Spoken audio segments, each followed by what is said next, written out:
আপনি উত্তরবঙ্গবাসী হন কিংবা দক্ষিণবঙ্গবাসী, কলকাতাতে নিশ্চয়ই এসেছেন। কলকাতায় এসেছেন, ধর্মতলার নাম শোনেননি? তা তো হতেই পারে না। কখনো চিন্তা করেছেন এই ধর্মতলার চত্বরের নাম আসলে ধর্মতলা কেন? চলুন আজকে জানিয়ে দিই সেই ইতিহাস। বুঝতেই পারছেন এই ধর্মতলা আসলে বহু প্রাচীন, সুতরাং প্রাচীন কিছু ইতিহাস জড়িয়েই রয়েছে, কিছু ঘটনা, কিছু গল্প জড়িয়েই রয়েছে। বর্তমানে যেখানে টিপু সুলতান মসজিদ, তার ঠিক পাশে ছিল একটা আস্তাবল এবং তার পাশে একটি মসজিদ ছিল। মনে করা হয় এই মসজিদেই নাকি প্রথম কারবালার সমাবেশ অনুষ্ঠিত হয়েছিল। যদিও বা এখন আস্তাবলও নেই আর সেই মসজিদও নেই। আবার অনেকে মনে করেন এই যে যানবাজার চত্বরটিতেই ছিল বৌদ্ধ ধর্মাবলম্বীদের বাস। আর বুঝতেই পারছেন তারা সারাটা বছর বিভিন্ন ধর্মীয় আচার অনুষ্ঠান পালন করতেন এবং কালক্রমে এই কারণেই নাম হয়েছে ধর্মতলা।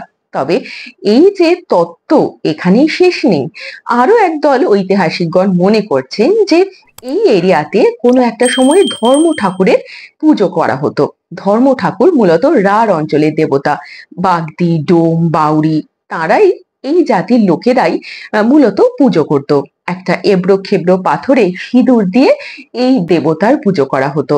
মনে করা হয় যে এই দেবতার যেহেতু এখানে পুজো করা হতো, গাজন পালন করা হতো, বিভিন্ন মেলা বসতো, সারাটা বছর বেশ ধর্মীয় একটা আচার অনুষ্ঠান পালন করেই থাকতো এই সকল মানুষেরা।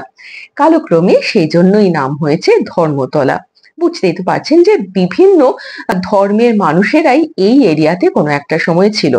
সুতরাং সর্বধর্ম সমন্বয়ের তত্ত্বটা কোনোভাবেই এড়িয়ে চলা যায় না। সেই জন্যই এই এরিয়ার নাম হয়েছে ধর্মতলা। এইবার আপনারা যদি ধর্মতলাতে আসতে চান তাহলে কোথায় নামবেন বলুন তো? Esplanade metro.